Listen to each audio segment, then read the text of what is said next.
Hey guys, I'm Dr. Miller from Children's Medical Center. I'm a sports medicine doctor there, so I take care of young athletes, guys and girls under the age of 18, all kinds of different injuries and problems related to playing sports. So a concussion is a brain injury. And so when your head hits something, either somebody hits you or you fall down and hit your head on the ground, or somebody's helmet hits you, then the brain kind of gets moved around a little bit in the skull, and it's an injury to the brain. Who can give me a couple of symptoms of what a concussion might have? Yes, sir? It might have loss of memory. Loss of memory, very good. You may not remember being hit. You may not remember hitting your head. You may not remember the score of the game, who you're playing, that kind of thing, where you are.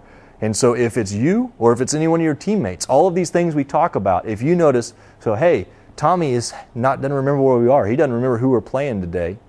You know, he should know that kind of thing, right? You know who you're playing. And so if things are different and maybe he took a hit in the head, you need to tell somebody because maybe he doesn't know that he's had a concussion. So loss of memory is a good one. What else? Yes, sir?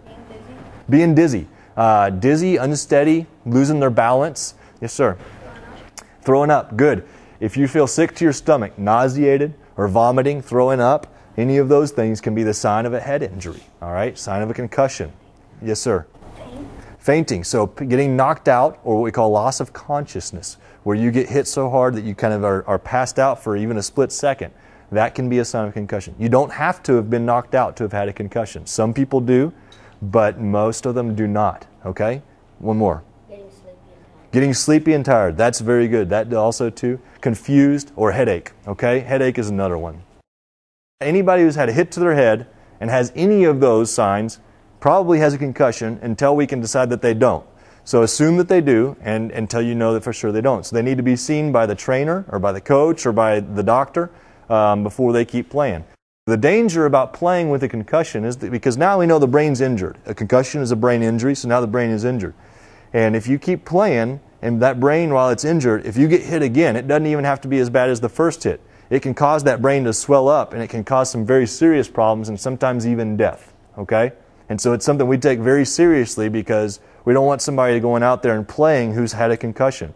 You're not supposed to go back to playing until you're feeling 100% better. So that headache, that nausea, the blurry vision, the memory loss, the dizziness, all these things we talked about, once those are all gone, then we can get them back into playing football. But they should never go back the game. So if they get hurt and somebody says, oh, he had a concussion, they don't go back that same day. They need to be seen by the doctor and evaluated before that.